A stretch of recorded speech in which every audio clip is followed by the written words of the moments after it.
अस्सलाम वालेकुम व्यूवर्स, मैं हूं अनम और आप देख रहे हैं अनम कंप्यूटर एकेडमी। एक बार फिर आप सबको मेरे चैनल पे बहुत बहुत खुश आमदीद। और जो न्यू व्यूवर्स हैं वो चैनल को सब्सक्राइब कर दें, क्योंकि आपको इस चैनल में बहुत ही ज़बरदस्त, अमेजिंग और आसान वीडियोस मिलेंगे, जिससे आप बहुत ही जल्द कंप्यूटर्स को चला सकते हैं, मोबाइल्स को चला सकते हैं। इसके अलावा और भी बहुत ज़्यादा टिप्स और ट्रिक्स हासिल कर सकते हैं सिम्स वगैरह के हवाले से। तो आज की वीडियो में आपको MS ऑफिस के बारे में बताऊंगी, जिसका हम पढ़ेंगे MS word. MS word part 1 में मैं आज आपको याद रखिएगा सबसे पहले कि ये MS ऑफिस 2017 है, हम 17 पढ़ रहे हैं, सॉरी MS ऑफिस 2007 है। आई एम रियली सॉरी कि मैंने 17 कह दिया, 17 तो खैर आया भी नहीं है। तो 2007 हम आज पढ़ेंगे और इसके बारे में मैं आपको तफसीलन बताऊंगी। और अगर आपको कोई मसाइल हैं तो आप मुझे कमेंट्स कर सकते हैं। कोई चीज़ आपको नहीं आई समझ तो भी आप कमेंट्स करें। अगर आप अपनी फरमाइश पे कुछ पूछना चाहते हैं या वीडियो बनवाना चाहते हैं तो कमेंट्स करें, आपको वीडियो बहुत जल्द मिल जाएगी। तो टॉपिक की तरफ चलते हैं। आज का जो हमारा लेसन 1 है और पार्ट 1 है, इसमें मैं आपको MS ऑफिस में होम के बारे में बताऊंगी, होम के टूल्स बताऊंगी क्या होते हैं। सबसे पहले आपको ये पता होना चाहिए कि इनको रिबन्स भी कहते हैं, टूल्स भी कहते हैं, ठीक है। अब ये first of all clipboard, font, paragraph, styles, editing. तो ये हमारे पास जो है 1 2 3 4 5 टॉपिक हैं, समझे। 5 टॉपिक हम एक वीडियो में ही ख़त्म करेंगे जल्द से जल्द। फिर भी अगर कोई समझ ना आए तो मैं अगेन आपको कह रही हूँ कि आप मुझे फेसबुक पेज पर भी मैसेज या कमेंट्स कर सकते हैं, आपको जवाब मिल जाएगा। तो सबसे पहले क्लिप बोर्ड की तरफ चलते हैं। क्लिप बोर्ड है क्या? क्लिप बोर्ड जो है हमारा cut, copy, paste, format printer, यानी कि इसमें हम एडिटिंग करते हैं। अगर मैंने लिखा अनम, मैंने इसको कंट्रोल A किया और कंट्रोल A किया जस्ट, ठीक है। कंट्रोल A शॉर्टकट कीज आप साथ साथ लिखते रहें, अपने साथ एक कॉपी रखें ताकि जो मैं आपको समझा रही हूँ, जो पॉइंट्स हैं, आप उसे नोट करते जाएं। कंट्रोल A से मैंने इसको सिलेक्ट किया है। अगर आप भूल रहे हैं कि तो आप इसको ऐसे भी सिलेक्ट कर सकते हैं माउस से। उसके बाद आपका है ये मैंने सेलेक्ट किया अनम। अब मैंने इसे किया कॉपी, ठीक है। कॉपी करने के बाद मैंने एंटर किया और कंट्रोल V। कॉपी हमेशा एक दफ़ा होता है, उसके बाद आप इसको पेस्ट जहाँ करना चाहें, जितनी बार करना चाहें कर सकते हैं। ये देखें, अक्सर लोग होते हैं काम कर रहे हैं तो साथ में दोबारा एक एक वर्ड लिख रहे हैं। बिल्कुल नहीं, आपको लिखने की ज़रूरत नहीं है। आप इसे कंट्रोल A करें और कॉपी की है कंट्रोल C कर दिया जाए। इसी तरह से कट का मतलब ये होता है एक जगह से चीज़ उठा के दूसरी जगह रखना। Control X, control V। अब आपको ऐसे समझ नहीं आएगा तो मैं कुछ सेंटेंस लिख देती हूँ यहाँ पर। My name is Anam, control A, control X, मुझे नीचे लिखना था तो कंट्रोल V। ये था आपका कट। इसके बाद है फॉर्मेट प्रिंट। अगर मैंने इसको कोई फॉर्मेट दिया है, पहले इसको मैं 2 कर लेती हूँ। Control A, control C, control V। V का मतलब पेस्ट होता है। तो अब ये है, इसको मैंने थोड़ा एडिट किया, इसको कलर वलर दिया, साइज़ दिया, इसका मैंने साइज़ बढ़ा दिया। नाउ आपने बहुत ज़्यादा वर्क किया है और उसके अंदर जो है आपने सबको यही फॉर्मेट देनी है। तो क्या आप एक एक को सिलेक्ट करेंगे? बिल्कुल नहीं, आप एक ही को सिलेक्ट करें, फॉर्मेट प्रिंटर में जाएं और इसको जब ऐसे ब्रश बना हुआ आ जाए इस तरह से, आपने इसको सिलेक्ट करना है, सेम हो जाएगा, ठीक है। इसको फॉर्मेट प्रिंटर कहते हैं, प्रिंट करना, सेम करना है इसको। इसके बाद पेस्ट, जो कि मैं आपको ऑलरेडी बता चुकी हूँ, यहाँ पर की भी लिखी हुई है। अब आ जाएं फंट की साइज़ पे, फंट के स्टाइल पे। फंट होते क्या है? फंट के अंदर जो है सबसे पहले ये जो चीज़ है ये आपकी थीम है। थीम मतलब स्टाइल। आपने इसको सिलेक्ट किया, ये देखें, आप इसके स्टाइल चेंज कर सकते हैं, राइटिंग्स चेंज कर सकते हैं, ठीक है। इसके बाद है आपका साइज़, बड़ा छोटा। 72 इसका लास्ट है। मैक्सिमम आपको 11 रखना चाहिए, ये स्टैंडर्ड साइज़ है। इसके बाद आपका यहाँ से भी आप साइज़ बढ़ा सकते हैं, 2 पॉइंट्स होंगे, ये डिक्रीज़ कर सकते हैं, इंक्रीज डिक्रीज पॉइंट है। इसके बाद है आपका बोल्ड, इटैलिक, अंडरलाइन। इससे आप जो अपने डिज़ाइन अपनी पसंद का रखना चाहें, बड़ा रख लेती हूँ वीडियो में ताकि वाज़िया नज़र आए। इसके बाद आपके ये, इसको कहते हैं स्ट्राइक थ्रू, जहाँ पर डेफिनेशन में लिखिए draw a line through the middle of the selected text. अब आप कोई काम कर रहे हैं, ठीक है, किसी का असाइनमेंट चेक कर रहे हैं। My name is Anam and I am teacher. अब मैंने टीचर की स्पेलिंग गलत लिख दी, C नहीं डाला, भूल गई। तो अब मैंने क्या करना है, अगर किसी कॉपी आप चेक कर रहे हैं स्टूडेंट्स की, तो आपने इसको सिलेक्ट करके इसको स्ट्राइक थ्रू कर देना है। स्ट्राइक थ्रू यानी स्ट्राइक कर दिया, गलत कर दिया इसको हमने। तो इस तरह भी कर सकते हैं। डिज़ाइन के तौर पे भी यूज़ होता है वैसे ये, लेकिन ना ही करें, डिज़ाइन के लिए यूज़ तो बेहतर है, बुरा लग रहा है बहुत। इसके बाद आपका है इसको पहले मैं डिलीट कर दूं ताकि आपको कोई प्रॉब्लम ना हो। अक्सर ऐसा होता है कि जब मैं अपनी क्लास लेती हूँ तो मैं ऐसे ही करती हूँ, पीछे की चीज़ को बैक कर देती हूँ ताकि स्टूडेंट्स को प्रॉब्लम ना हो। राइटिंग सिंपल कर देते हैं। अब यहाँ पर हम फार्मूला लिखते हैं H2O, पानी का फार्मूला मैंने लिखा। अब ये कितना बुरा लग रहा है, ठीक है। H2 हमेशा 2 जो है छोटा होता है, तो मैं इसको सिलेक्ट करके इसको यहाँ पर सब स्क्रिप्ट कर दूंगी। सब स्क्रिप्ट का मतलब ये होता है कि अल्फाज को छोटा कर देना, और ये सुपर स्क्रिप्ट का मतलब होता है बड़ा कर देना। अब ये देखें यहाँ पर लिखना है फर्स्ट। अब ये इसने खुद ही कर लिया, चलें सेकंड लिख देते हैं। सेकंड भी इसने खुद ही कर लिया ऑटो पे। MS वर्ड का यही फ़ायदा होता है, ऑटो पे उठा लेता है ये। लेकिन अगर मैं इसको इस तरह करूँ तो नहीं उठाएगा। अब मैंने क्या करना है, सिलेक्ट करना है और इसको कर देना है सुपर स्क्रिप्ट।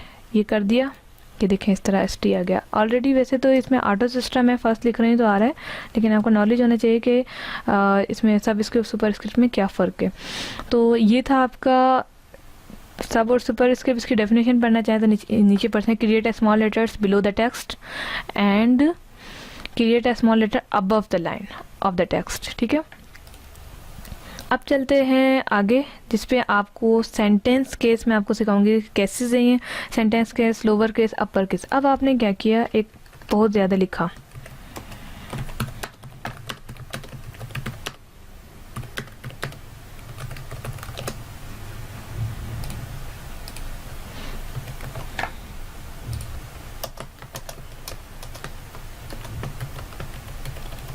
ठीक है।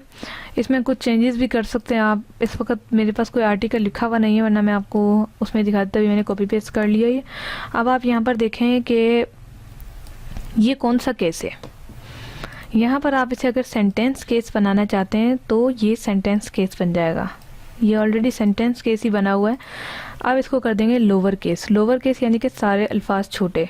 उसके बाद है आपका अपर केस, सारे बड़े। इसके बाद है कैपिटलाइज ईच वर्ड। मुझे भी ये राइटिंग पसंद है कि हर वर्ड शुरू का बड़ा हो, तो आप भी इसे कर सकते हैं। इसके बाद है ट्रूगल केस। इसमें क्या होता है, बड़ा छोटा अपनी मर्जी से कर देता है। तो हम सेंटेंस केस अगर यूज़ करें तो एक वर्ड बड़ा, बाकी सब छोटा। अब इतनी बड़ा आर्टिकल लिखा है तो जाके आप सारों को तो चेंज नहीं कर सकते ना, तो ऐसे कर दें। अगर सबको लोअर केस करना है तो ऐसे कर दें, अपर केस करना है तो ऐसे कर दें। देखें कितना आसान है ये। आपको कैप्स लॉक ऑन करके लिखने की ज़रूरत नहीं है, आप जस्ट सेलेक्ट करें और काम करें अपना। इसके बाद आपका आ जाता है पैराग्राफ। पैराग्राफ बिल्कुल आसान सी चीज़ है। सेंटेंस में जाते हैं, इतना घुमा देते हैं, एक क्लिपबोर्ड को पढ़ाने में 3 दिन लगते हैं फ्रंट में। आप देखिए यहाँ पर मिनट्स में सीख रहे हैं।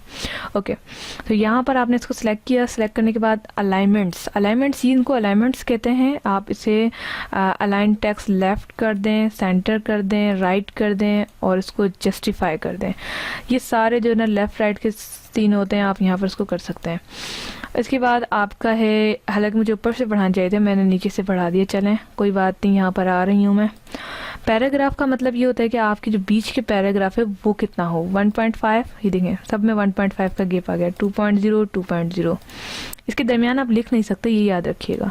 अक्सर जो है ऑफिस में प्रिंट की ज़रूरत पड़ती है तो हमें गैप देना पड़ता है, क्योंकि यहाँ से हमें जो है जिसे कहते हैं टैग बनाना। काफ़ी आर्मी स्कूल और दूसरी जगह की टीचर्स मेरे से टैग बनवाती हैं, तो उनमें ये होता है कि मैं MS वर्ड पे ही टैग बनाती हूँ और इस तरह करके स्पेस देती हूँ। क्योंकि टीचर्स भी होती हैं जो काफ़ी मेरी वीडियोस देखती हैं, फॉलो करती हैं मुझे, तो उनके लिए भी बहुत फ़ायदेमंद होती हैं। तो सबको मद्देनज़र रखते हुए मैंने MS वर्ड का टॉपिक लिया है। आई होप कि आपको पसंद आया होगा। ओके, ये था आपका स्पेस।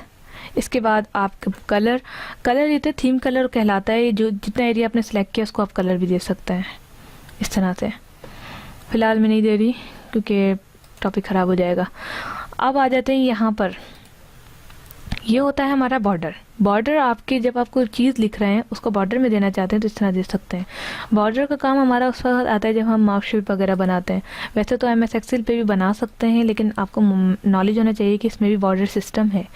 ऊपर की तरफ आ जाते हैं, ये जो हैं आपके बुलेट पॉइंट्स हैं। कोई सी भी आप लगाना चाहें बुलेट्स लगा सकते हैं। कोई टॉपिक है आप उसको लगा, स्टाइल भी है। मज़े का इसमें चीज़ ये है कि आप इसमें अपनी पिक्चर्स भी लगा सकते हैं।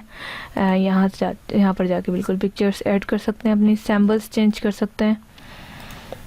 सैम्बल्स के लिए ये देखें, ये भी लगा सकते हैं। R लगा देते हैं, रजिस्टर्ड। इसको ओके करें, सब आर आर आर हो जाएगा। तो बड़ी मज़े की चीज़ें ये जो है ना, आप इसे कर सकते हैं।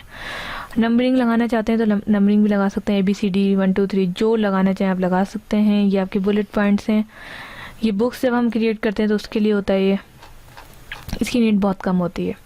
ये हमारा जो है अपने रूलर्स के लिए होता है, जब रूलर लगे हुए होते हैं हमारे रूलर्स मैंने ऑफ किए हैं, वो अगला टॉपिक आएगा उसमें मैं आपको डिटेल में समझाऊंगी।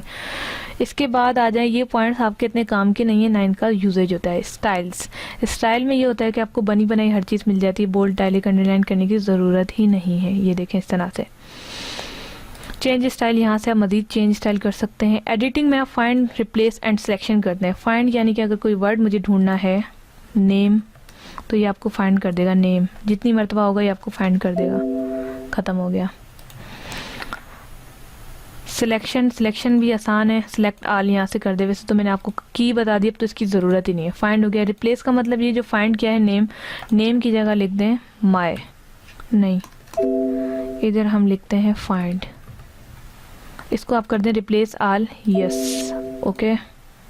ये देखें माय फाइंड इज़ अनम, यहाँ पर मैंने फाइंड कर दिया। अगर दोबारा वापस नेम करना है तो रिप्लेस में जाके आप इसे नेम कर दें, फाइंड को हटा के नेम कर दो। यहाँ क्या हमें फाइंड करना है, फाइंड वर्ड ही फाइंड करना है। ओके, रिप्लेस ऑल कर दें, यस कर दें, ओके कर दें। ये देखें माय नेम इज़ अनम। तो ये था आपका फाइंड, अल्फाज ढूंढ के उसको चेंज करना रिप्लेस कहलाता है। तो ये थी आपकी छोटी सी वीडियो। देखिए कुछ ही मिनट्स की वीडियो में आपने MS ऑफिस का होम कम्प्लीटली पढ़ लिया है। कोई भी चीज़, कोई भी परेशानी हो आप मुझे कमेंट्स करें। बहुत आसान है MS ऑफिस, पता नहीं लोग इसे इतना बड़ा क्यों समझते हैं और इतनी टाइम क्यों लगाते हैं पैसे बनाने के लिए सेंटर्स में। तो आपने इसको आसानी इस तरह सीख लेना है। जूम आउट करने का तरीका ये जो मैं कीबोर्ड से भी कर रही हूँ, और जूम इन करने का तरीका ये है। सो आज के टॉपिक को यहीं ख़त्म करते हैं। नेक्स्ट वीडियो का वेट कीजिए, बहुत जल्द आपके साथ वीडियो शेयर की जाएगी MS ऑफिस के पार्ट 2 में। तो इंशाल्लाह ताला जब तक के लिए मुझे इजाज़त दीजिए। चैनल को ज़रूर सब्सक्राइब करें और फ्रेंड्स के साथ शेयर करें भाई, जल्दी जल्दी सब्सक्राइब करें ताकि मैं अच्छी अच्छी वीडियोस अपलोड कर सकूं। Thanks for watching.